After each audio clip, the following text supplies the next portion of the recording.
Hello students. तो आज कुछ न्यूमेरिकल देखते हैं ट्रांसमिशन लाइन के। तो सबसे पहले एक न्यूमेरिकल रीड कर लेते हैं। A 220 kV 3-phase 150 kilometer 50 hertz transmission line delivers a load of 100 megawatt at 0.85 power factor lagging. The line has per phase total impedance of 40 plus J 125 ohm and admittance Y equal to J 0.001 mho. तो हमें क्या क्या निकालना है? यहाँ पे हमें निकालना है sending end voltage, sending end current, surge impedance loading, transmission efficiency, right. और इसके लिए हमें नेटवर्क कौन सा यूज करना है? Nominal T. तो अगर नॉमिनल टी की बात की जाए तो नॉमिनल टी नेटवर्क जब मैंने आपको बताया था तो उसका जो डायग्राम होगा वो कुछ इस तरीके का होगा, जहां पर आपका जो सीरीज इंपेडेंस है वो दो इक्वल पार्ट में हम उसे डिवाइड कर लेते हैं। तो ये क्या है? आपका सेंडिंग एंड है, sending end voltage and sending end current. This is denoted by half, means series impedance is divided into two equal part. ये आपका शंट पार्ट है, दिस इज आईसी, और यहाँ का हम वोल्टेज एक V1 कंसीडर कर लेते हैं, इसके अक्रॉस का वोल्टेज, राइट। ये आपका करंट IR है और ये आपका रिसीविंग एंड वोल्टेज VR। तो देखिए आपको यहाँ पे क्या क्या दिया हुआ है। यहाँ आपको दिया है इम्पीडेंस की वैल्यू दी हुई है। इम्पीडेंस आपको क्या दिया हुआ है? 40 प्लस J125। तो 40 प्लस J125 आपको गिवन है। अब अगर इसका मैग्नीट्यूड और एंगल के फॉर्म में अगर इसको निकाल दें तो ये आपको कितना मिलेगा? 131.24 इसका मैग्नीट्यूड, और एंगल इसका जो हो जाएगा दैट इज 72.26। ठीक है ना? ये किसमें है? ओम में आपका मेंशन है। इसी तरीके से ये आपका Z हो गया। अगर एडमिटेंस की बात करें, Y की बात करें, तो Y आपको कितना गिवन है? 0.001 आपको दिया हुआ है मो। इसका अगर मैग्नीट्यूड और एंगल की बात करें तो J क्या है? 90 डिग्री से हम रिप्रेजेंट कर देंगे। 001 एंगल इज 90 डिग्री। ठीक है, इसका यूनिट है मो आपका। आपको VR आपको दिया हुआ है, कितना दिया हुआ है? 220 kV, पर ये जो दिया है वो किसका है? लाइन का दिया हुआ है। सो ये क्या है? 220 kV आपको मेंशन है। अगर हम इसका फेज वैल्यू निकालना चाहें, फेज VR फेज की अगर हम बात करें तो इसकी वैल्यू क्या हो जाएगी? 220 डिवाइडेड बाई √3। ठीक है, तो ये कितना हो जाएगा? 127 kV हो जाएगा ये।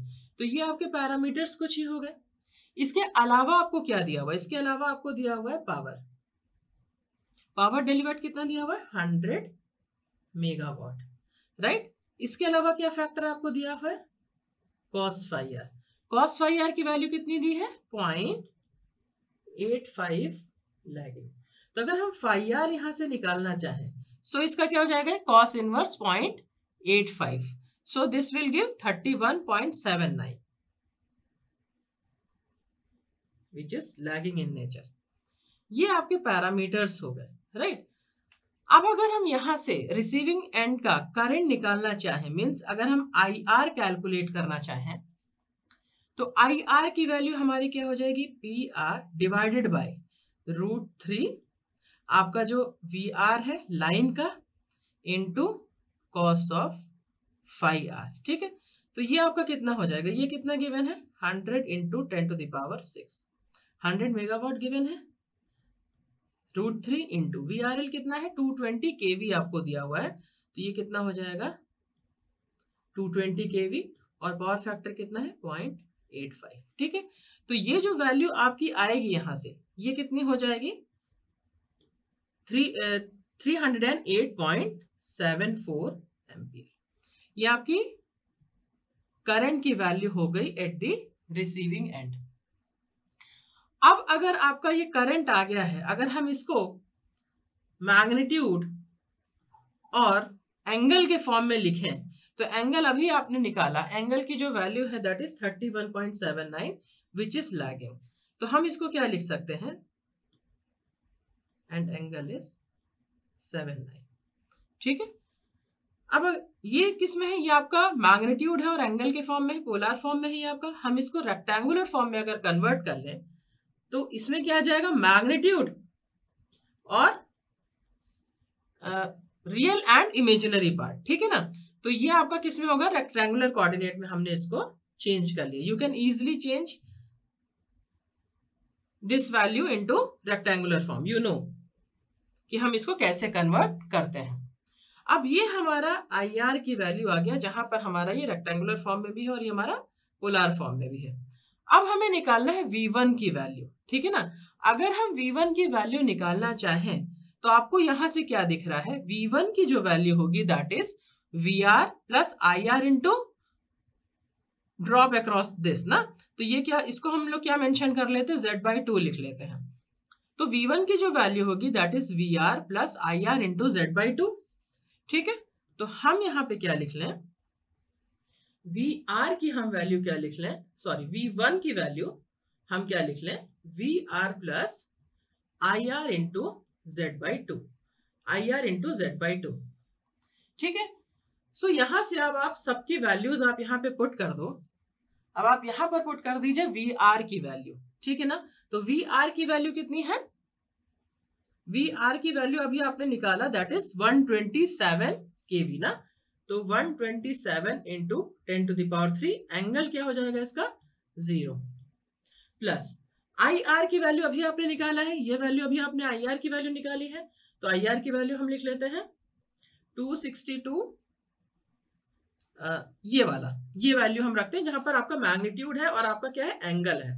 मैग्नीट्यूड है और आपका क्या है, एंगल है। तो 308.74 31.79 IR इंटू Z/2। ठीक है, Z की वैल्यू आपके क्या मेंशन है, यहाँ पे ये दिया हुआ है। तो 131.24 72.26/2 ये वैल्यू आ गई आपकी V1 की। तो जब आप इसको सॉल्व करेंगे then you get in magnitude and in angle form. ये आपको क्या मिल जाएगा, this is the value of magnitude and angle is what, ये आ गया आपका V1 का वैल्यू। ठीक है ना, अब आपने किसकी वैल्यू निकाल लिया, V1 की वैल्यू आपने निकाल लिया। अब अगर आपको चार्जिंग करंट की वैल्यू फाइंड आउट करना है कि चार्जिंग करंट क्या है, हम एक्चुअली चार्जिंग करंट हम क्यों निकालेंगे, हमें क्या निकालना है, IS की वैल्यू निकालनी। IS की वैल्यू निकालने के लिए अगर हम IC प्लस IR कर दें तब हमें IS मिल जाएगा। अभी यहाँ पर हमको V1 मिल चुका है, राइट। यहाँ पर समझने वाली बात है, यहाँ पर हमको V1 मिल चुका है। अब V1 से क्या हम IC नहीं निकाल सकते, बिल्कुल निकाल सकते हैं। कैसे, JY इंटू V1 से Y V1 के फॉर्म में हम निकाल सकते हैं यहाँ पे। ठीक है, तो हम यहाँ पर क्या निकाल लें, IC की वैल्यू निकाल ली। ये क्या हो जाएगा, V1 V1 इंटू Y, यहाँ का वोल्टेज इंटू Y, ये क्या हो जाएगा आपका IC की वैल्यू हो जाएगी। तो यहाँ पर अब आप Y की वैल्यू पुट कर दीजिए। Y की वैल्यू आपकी क्या है, Y की वैल्यू अभी आपने निकाला 0.001 और एंगल 90 डिग्री। तो 0.001 एंगल इज 90 डिग्री। ठीक है, अब यहां पर किसकी वैल्यू लिखनी है आपको, V1 की वैल्यू लिखनी है। V1 की वैल्यू अभी आपने निकाला है, ये वैल्यू आप पुट कर दीजिए एंड एंगल इज 0.27। ये हो जाएगा आपका IC की वैल्यू। जब आप इसको सॉल्व करेंगे देन यू गेट, अगर हम इसको पोलर फॉर्म में लिखना चाहें तो 143.018 इसका मैग्नीट्यूड हो जाएगा और एंगल की वैल्यू क्या हो जाएगी 95.27। बट अगर हम इसको रियल और इमेजिनरी फॉर्म में लिखें, रेक्टेंगुलर कोऑर्डिनेट के फॉर्म में लिखें, तो ये हो जाएगा आपका 13.136 रियल पार्ट और जो आपका इमेजिनरी वैल्यू मिलेगी दैट इज 142.413। तो ये हो गया आपका IC की वैल्यू। ठीक है, दिस इज एन एम्पियर। ये हो गया आपका IC की वैल्यू। अब आपको सबसे पहले क्या निकालना है, सेंडिंग एंड करंट की वैल्यू निकालनी है। तो आपको सेंडिंग एंड करंट क्या हो जाएगा, sending end current is equals to IC plus IR, IC plus IR। तो अभी आपने ये आईसी निकाला है, प्लस आप किसकी वैल्यू रख दो, आई आर की वैल्यू रख दीजिए, ठीक है ना। तो आई आर की वैल्यू आप कौन सी रखेंगे, ये वाली। आप एक जैसी चीज रखेंगे, अगर रेक्टेंगुलर रख रहे हैं तो रेक्टेंगुलर रखें, पोलर के फॉर्म में आप चीजों को सॉल्व करना चाहते हैं, यू कैन ऑल्सो सॉल्व, ठीक है ना। कोई भी गलत चीज नहीं है, लेकिन आप एक ही तरीके की चीजों को रखेंगे, एक ही तरीके के सिस्टम को आप यूज करेंगे। तो यहाँ पर आईसी की वैल्यू हम क्या रख रहे हैं, -13.136 J of 142 plus of IR की वैल्यू हम रख दें यहाँ पे 262.42 माइनस J 162.64, ठीक है ना। ये वैल्यू आ गई आपकी IC and this is IR। अब आप जब इसको सॉल्व करेंगे तो आप इसको आप रेक्टेंगुलर फॉर्म में लिखना चाहो तो रेक्टेंगुलर में सॉल्व कर लीजिए, और पोलर में लिखना चाहो तो पोलर में लिख सकते हो। हम यहाँ पे मैग्नीट्यूड और एंगल के फॉर्म में लिख रहे हैं, तो ये वैल्यू क्या हो जाएगी 250.103, इसका मैग्नीट्यूड हो गया, और एंगल क्या हो जाएगा 4.64 इन माइनस। तो ये हो गया आपका सेंडिंग एंड करंट की वैल्यू जो आपको फाइंड आउट करना था, ठीक है।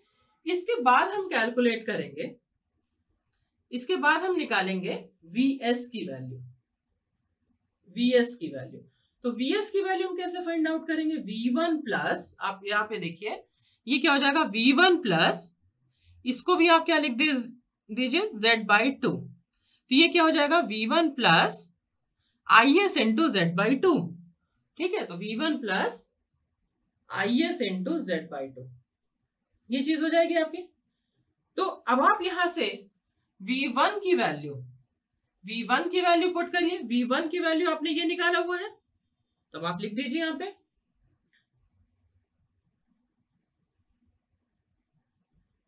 ये हो गया आपका V1 प्लस, अब आपको लिखना है सेंडिंग एंड करंट की वैल्यू, ठीक है ना। अब आपको लिखना है सेंडिंग एंड करंट की वैल्यू, सेंडिंग एंड करंट अभी आपने निकाला है, तो ये वैल्यू आप रख दीजिए यहाँ पे, plus of 250.103 and angle of 64 multiplied by क्या वैल्यू रखनी है, Z की। तो Z की वैल्यू आपने ये निकाला हुआ है यहाँ पे मैग्नीट्यूड और एंगल के फॉर्म में, तो आप यहाँ पे ये वैल्यू रख दीजिए, multiplied by angle is 72.26 divided by 2. This is the value of Z/2. Now, जब आप इसको सॉल्व करेंगे then you get इसका मैग्नीट्यूड और एंगल, ठीक है ना। तो मैग्नीट्यूड मिलेगा 151.335 और इसका एंगल मिल जाएगा 10.78, ठीक है ना। तो ये हो गया आपका VS की वैल्यू। अगर आप इसी को लाइन का निकालना चाहें, लाइन के फॉर्म में यदि आप निकालना चाहें तो मल्टीप्लाई द मैग्नीट्यूड बाय √3 से आप इसका मल्टीप्लाई कर दीजिए, तो आपको क्या मिल जाएगा 262.12, ये भी में सारे दिए हुए हैं, सो इट्स यूनिट इज केवी। तो ये हो गया आपका सेंडिंग एंड वोल्टेज की वैल्यू, सेंडिंग एंड वोल्टेज की value. Now you have to calculate the value of total line losses। अगर total line losses की बात करें, लाइन लॉसेस की अगर बात करें तो क्या हो जाएगा, रिसीविंग एंड का IS² R/2 and here IR² R/2, ठीक है ना। सो ये चीज आपकी क्या हो जाएगी 3 of IS² R/2 plus 3 of IR² R/2, ठीक है। तो यहां से अब आप इसको सॉल्व कर लीजिए, 3 इंटू R की वैल्यू कितनी दी है 40/2 आप कॉमन निकाल लीजिए। अब आपको क्या लिखना है IS² आपको यहां पर मेंशन है, दिस वैल्यू मैग्नीट्यूड की वैल्यू बस रखेंगे, और आपको क्या लिखना है IR की वैल्यू, तो IR की भी वैल्यू आपको ये चीज यहाँ पे मेंशन है।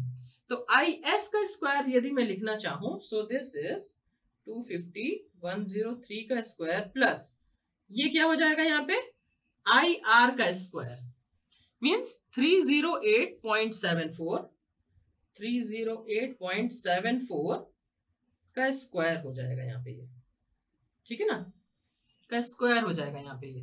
तो यहाँ पर जो आपको वैल्यू मिलेगी वो क्या मिल जाएगा, 9.472 megawatt. This is the value of line losses. Now you have to calculate the value of efficiency. ये आपका line losses आ गया। अब आपको क्या निकालना है, efficiency निकालना है। efficiency निकालना है आपको। efficiency क्या होगा, power delivered divided by power delivered plus losses. तो आपको अगर पावर डिलीवर्ड आपको क्या दिया हुआ 100 divided by power delivered plus losses 472, so this will give you the efficiency in percentage form. अगर परसेंटेज फॉर्म में निकालना चाहोगे तो आप क्या लिख दोगे 100, so this will give you 91.34। 91.34। Now last हम बात कर लेते हैं, यहां पे लिख लेते हैं इसको, कैरेक्टरिस्टिक इम्पीडेंस की। सो जब मैंने आपको लॉन्ग ट्रांसमिशन लाइन जब मैंने आपको बताया था तो कैरेक्टरिस्टिक इम्पीडेंस कैसे निकालना है आपको बताया था मैंने ये चीज, that is given by root over impedance divided by admittance. तो इम्पीडेंस की आपको वैल्यू पता है, इम्पीडेंस क्या है 131.24, सो 131.24 ये हो गया इम्पीडेंस की वैल्यू, और एडमिटेंस आपको पता है 0.001। तो आपको ये क्या दे देगा, ये दे देगा आपको कैरेक्टरिस्टिक इम्पीडेंस की वैल्यू, ठीक है। तो ये वैल्यू हो जाएगी आपकी 362.27 unit is ohm here. Now इसके बाद आपको क्या निकालना है, surge impedance loading. Surge impedance loading आपको निकालना है। This is given by 3 VR square divided by ZC। आपको VR की वैल्यू पता है, VR कितना है आपका यहाँ पे 127 kV। तो 3 इंटू 127 इंटू 10⁻³ का स्क्वायर डिवाइडेड बाय 362 जब आप रखोगे then you will get the value of ZC। तो आपको पता है ये VR की वैल्यू यहाँ पर आपको दिया हुआ है 127 kV। तो 127 इंटू 10⁻³ का whole square into 3 divided by ZC जब आप रखोगे तो आपको क्या वैल्यू मिलेगी 133। या वैल्यूज आप पुट कर लीजिए, then you will get 133.566 megawatt. Its unit is megawatt.